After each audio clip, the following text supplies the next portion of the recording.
ছিনতাইকারী ছিল, যারা এই গণঅভ্যুত্থানে গুলি চালিয়েছে, ছাত্র জনতাকে যারা হত্যা করেছে, তাদের বিরুদ্ধে কেন আপনারা ব্যবস্থা গ্রহণ করলেন না?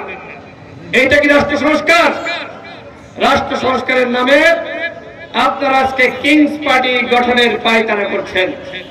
আমরা মনে করি যারা বিপ্লবীরা ছিল, ছাত্ররা ছিল, যারা বিপ্লবী জনতা ছিল, তারা যদি মনে করে যে একটি দল গঠন করবে, আমরা স্বাগত জানাই। কিন্তু আপনারা রাষ্ট্র সংস্কারের নামে আজকে ভাওতাবাজি শুরু করেছেন। গাজীপুরে দেখেন নাই, সেখানে ওই যে মুক্তিযুদ্ধ বিষয়ক মন্ত্রী, সেই মন্ত্রীর বাড়িতে ছাত্র জনতা সেখানে হামলা চালাতে গিয়েছিল। আওয়ামী লীগ কিভাবে দেখেন নাই বৈষম্য বিরোধী ছাত্র আন্দোলনের নেতাদেরকে কুপিয়েছে। আওয়ামী লীগকে যদি আপনারা ভ্যাকসিন ঠিকঠাক মতো না দিতে পারেন, তাহলে কিন্তু আপনারা যারা বিপ্লবী ছিলেন কেউ কিন্তু রক্ষা পাবেন না। সেখানে মাথায় কোপ দিয়েছে, কেন বের হয়ে গেছে, সেখানে তাদের হাত পা ভেঙে দিয়েছে। আওয়ামী লীগের বিরুদ্ধে যদি যথাযথ ব্যবস্থা না নিতে পারেন, তাহলে কিন্তু আওয়ামী লীগ এভাবেই আপনাদেরকে রক্তাক্ত করবে। আওয়ামী লীগ একটি অভিশপ্ত দল, আওয়ামী লীগ একটি পাপিষ্ঠ দল। ৭১ পরে একবার তারা শেখ মুজিবের নেতৃত্বে গণহত্যা চালিয়েছে এবং এই ২৪-এ শেখ হাসিনার নেতৃত্বে আরেকবার গণহত্যা পরিচালিত হয়েছে। দ্বিতীয়বার আওয়ামী লীগ আবার ফিরে এসে বাংলাদেশে গণহত্যা চালাক। আপনারা কি সেটি চান? সুতরাং স্পষ্ট কথা, এই আওয়ামী লীগকে অবশ্যই নিষিদ্ধ করতে হবে। আপনারা কি চান আওয়ামী লীগকে নিষিদ্ধ করা হোক? হাত উঁচু করে দেখান, হাত উঁচু করে দেখান। কিশোরগঞ্জের মানুষ, আপনারা কি চান আওয়ামী লীগকে নিষিদ্ধ করা হোক?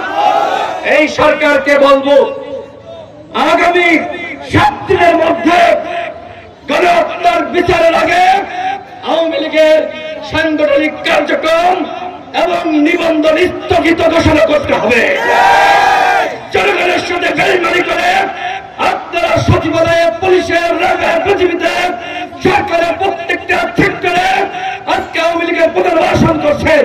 এমনকি এই উপদেষ্টা পরিষদে আওয়ামী লীগের প্রেতাত্মাদেরকে আপনারা জায়গা করে দিয়েছেন, যেখানে ওই বছির, শেখ বছির এবং ফারুকি, এই আওয়ামী লীগের প্রেতাত্মাদেরকে উপদেষ্টা পরিষদ থেকে সরিয়ে দেওয়ার কথা, সেদিকে আপনাদেরকে আমরা দেখছি না কোন ধরনের কাজ করছেন। আপনারা কি করছেন? রাষ্ট্র সংস্কারের নামে গল্প শুনিয়ে জনগণকে ঘুম পাড়িয়ে রেখেছেন।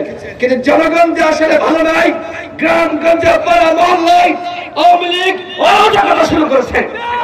উপদেষ্টাদেরকে বলবো, গ্রামে আসেন, পাড়ায় আসেন, মহল্লে আসেন। শুধুমাত্র ওই সচিবালয়ের এসি রুমে বসে আপনারা রাষ্ট্র সংস্কার করতে পারবেন না। কিশোরগঞ্জের মানুষ, সময় সংক্ষিপ্ত, আমার পরে আমাদের সংগ্রামী সভাপতি বক্তব্য রাখবেন, যে কারণে আর বক্তব্য রাখছে না। জনতার অধিকার আমাদের অঙ্গীকার। গণ অধিকার পরিষদ আপনাদের কল্যাণে কাজ করছে। গণ অধিকার পরিষদের প্রতীক, ট্রাক প্রতীক, আমরা আগামীতে এই কিশোরগঞ্জ জেলায় আমাদের প্রার্থী দিব। যারা যোগ্য, দক্ষ, যারা জনগণের কল্যাণে কাজ করবে, আপনারা আগামীতে ভোট দিয়ে জয়যুক্ত করে আপনাদের জেলার প্রতিনিধি হিসেবে আপনারা জাতীয় সংসদে পাঠাবেন। সবাই ভালো থাকবেন। আল্লাহ হাফেজ। আসসালামু আলাইকুম।